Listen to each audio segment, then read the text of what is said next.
been reading Kristin Neff's book, Self-Compassion, and I love it. It's so good. On page 9, in the first chapter here, there's a little section called Compassion for Others. Imagine you're struck in traffic on the way to work, and a homeless man tries to get you to pay him $1 for washing your car windows. He's so pushy, you think to yourself. He'll make me miss the light and be late. He probably just wants the money for booze or drugs anyways. Maybe if I ignore him, he'll just leave me alone. But he doesn't ignore you, and you sit there hating him while he washes your window, feeling guilty if you don't toss him some money, and resentful if you do. Then one day, you're struck as if by lightning.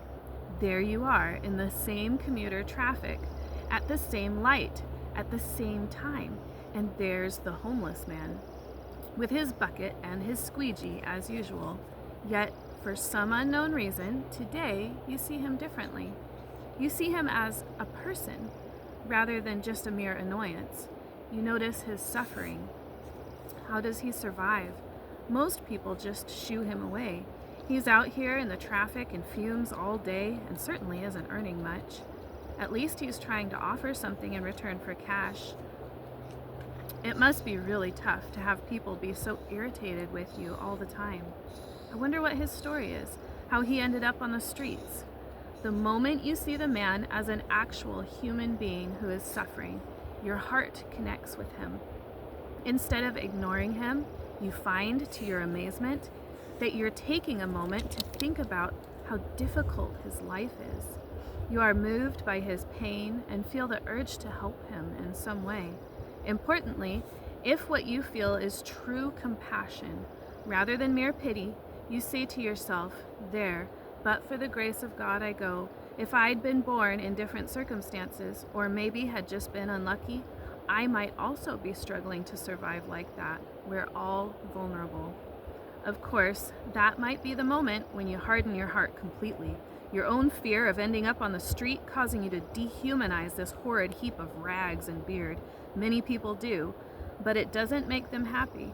It doesn't help them deal with the stresses of their work, their spouse, or their child when they get home.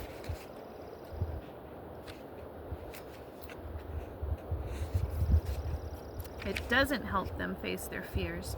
If anything, this hardening of the heart, which involves feeling better than the homeless man, just makes the whole thing that little bit worse. But let's say you don't close up.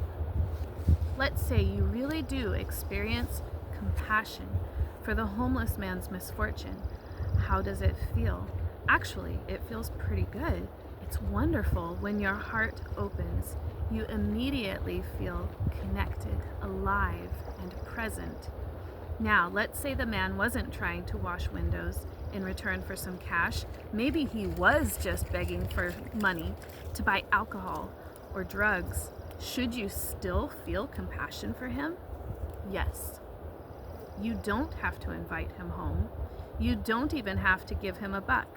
You may decide to give him a kind smile or a sandwich rather than money if you feel that's the more responsible thing to do. But yes, he is still worthy of compassion. All of us are. Compassion is not only relevant to those who are blameless victims, but also to those whose suffering stems from failures, personal weakness, or bad decisions. You know, the kind you and I make every day. Compassion, then, involves recognition and clear seeing of suffering. It also involves feelings of kindness for people who are suffering, so that the desire to help, to ameliorate suffering emerges. Finally, compassion involves recognizing our shared human condition, flawed and fragile as it is.